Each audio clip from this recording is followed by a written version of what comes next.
The Nightingale.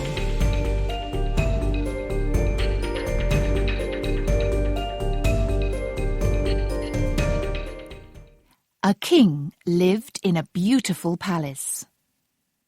The palace had a very big garden with a lot of lovely flowers. People walked through the garden and looked at the flowers.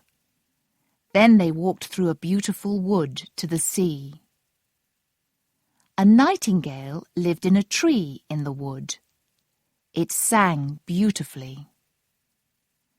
Every night an old man came through the wood to the sea. He wanted to catch fish. He stood and listened to the little bird. "Oh, that's a pretty song," he thought, and he cried. Visitors from many other countries came to see the king.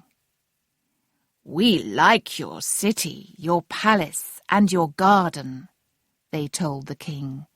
"They're very beautiful." Some visitors heard the little bird.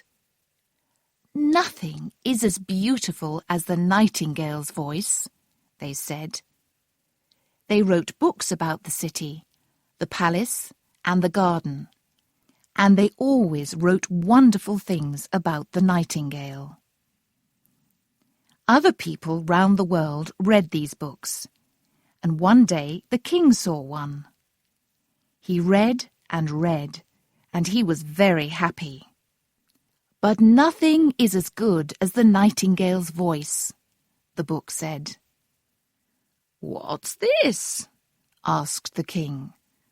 "The nightingale? I don't know this bird. Is there really a bird with a beautiful voice in my garden? Nobody told me. We learn a lot of new things from books."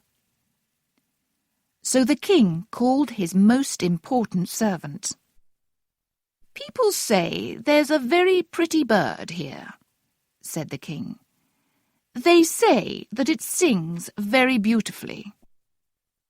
I want the nightingale to sing to me tonight." "I don't know this nightingale," said the servant, "but I'll find it." But where was the bird? The servant ran everywhere. He asked the other servants, but they knew nothing about it. He went to the king and said, "There's no nightingale here. I can't find it." "A great king sent me this book," said the king. "It says there's a nightingale in my garden. Bring it here now, or I'll be very angry." The servant ran through the palace and its gardens, and the other servants ran too. Then they found a young girl in the palace kitchen and asked her about the nightingale. "Oh, yes, it sings in the wood near the sea. It has a beautiful voice. I take some food through the wood to my mother every night because she's very ill. Sometimes I sit down in the wood, and then I hear the nightingale's song." "Little girl," said the servant, "please take us to the nightingale." The other servants went with them. On their way to the wood, they heard a cow. "There's the nightingale," one man said. "It sings very nicely." "No, that's a cow," the little girl said. "We're a long way from the nightingale's home." Near a small river in the garden, some toads started to make a noise. "Now I can hear it," said a servant. "No, those are toads. They have ugly voices," said the little girl. "But we'll hear the nightingale in these trees." Then the small birds started to sing. "There it is," the little girl said. She showed them a little bird in one of the trees. "Is that the nightingale?" asked a servant. "It isn't very pretty. The other birds are prettier and more interesting." "Little Nightingale," the girl called, "our king wants you to sing something to him." "I'll be happy to sing to the king," the nightingale said. "It has a beautiful voice," said the servant. "It will make the king and his friends very happy." "Where is the king?" the little bird asked. "Isn't he here in the wood?" "Pretty little bird, you're going to the king's palace tonight. You'll sing there," the servant said. "I live happily in the green trees. Can I sing inside a palace? I don't know," said the nightingale. "But the king wants me to sing to him, so I'll try."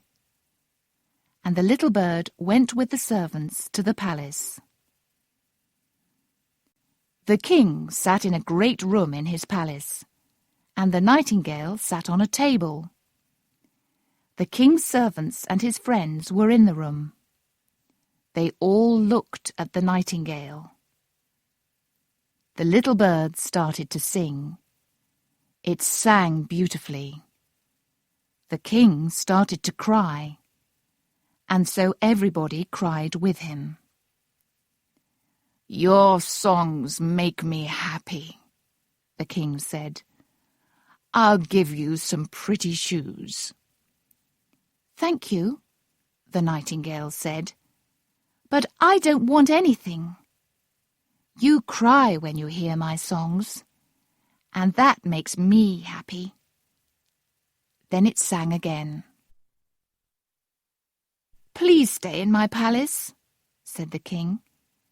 "You can go out into the wood every morning and afternoon, and again every night." He gave the nightingale servants. They went everywhere with the little bird. One day, somebody brought a box to the king. It was another nightingale, but it was wood. "What's this?" the king asked. "It can't eat or drink. It can't walk or run. But can it sing?" He looked at his servants. "Let's hear it." Somebody turned the key. The nightingale could only sing one song, but it sang this song many times. Then the king said, "I want to hear my nightingale sing. Where is it?" "It flew out of the open window to its home in the wood," a servant said. "It flew away? Why?" the king asked. "That old nightingale isn't as good as this new bird," the king's friend said. "This nightingale will sing all day." The people in the city came and listened to the new bird. Its song made them very happy. But the old man from the wood said, "The new nightingale has a pretty voice, but the little nightingale's voice is better." The servants put the new nightingale on a table near the king's bed. People wrote long books about the new nightingale. Not many people could read these long books, but they liked them because the king did. The new nightingale sang for a year. The king, his friends, and the people in the city knew its song. It always sang the same song in the same way. So now people could sing with the nightingale. The little boys in the street sang the nightingale's song.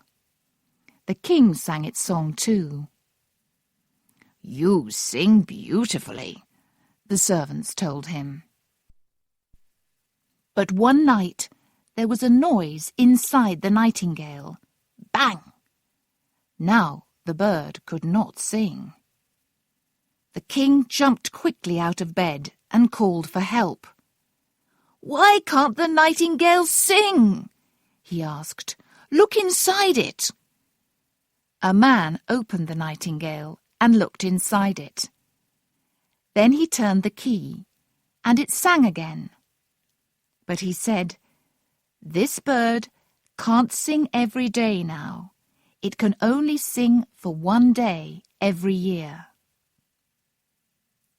5 years later, the king was very ill. People said, "He isn't going to live. There will be a new king." The king looked cold and white in his beautiful bed. "He's dead," his friends thought. They went away and visited the new king. But the king was not dead. A window was open near his bed, and the king looked out at the beautiful sky. "I'm going to die," he thought. "I did many good things in my life, and many bad things too. I don't want to think about those things." He called to the nightingale on the table. "Sing, little nightingale. Please, please sing." But the nightingale did not sing. Then the king heard a sound outside, a beautiful voice. The nightingale from the wood sat on a tree and sang. It sang about beautiful flowers and woods and gardens. The king was happy again. "Thank you, he said to the bird. "You beautiful little bird, you came back and helped me. I won't die now. What can I give you?" "You gave me something very beautiful when I first sang for you," the nightingale said. "You cried. I will always remember that day. But I'll sing now, and you sleep." The nightingale sang, and the king slept. Later he opened his eyes and saw the sun in the sky. "Where are my servants?" he asked. "They aren't in the palace. Do they think I'm dead? Are they with the new king?" The little nightingale sat next to him and sang. "Please stay with me," the king said. "I'll throw the other bird away." "Don't throw the other bird away," said the nightingale. "It wanted to make you happy, but it couldn't sing every day. I can't stay inside your palace because my home is in the woods. But I'll come here sometimes. I'll sit in this tree near your window and I'll sing for you." Then the nightingale flew away. The servants came into the room and looked at the dead king. But he was not dead. The king sat up. "Good morning," he said.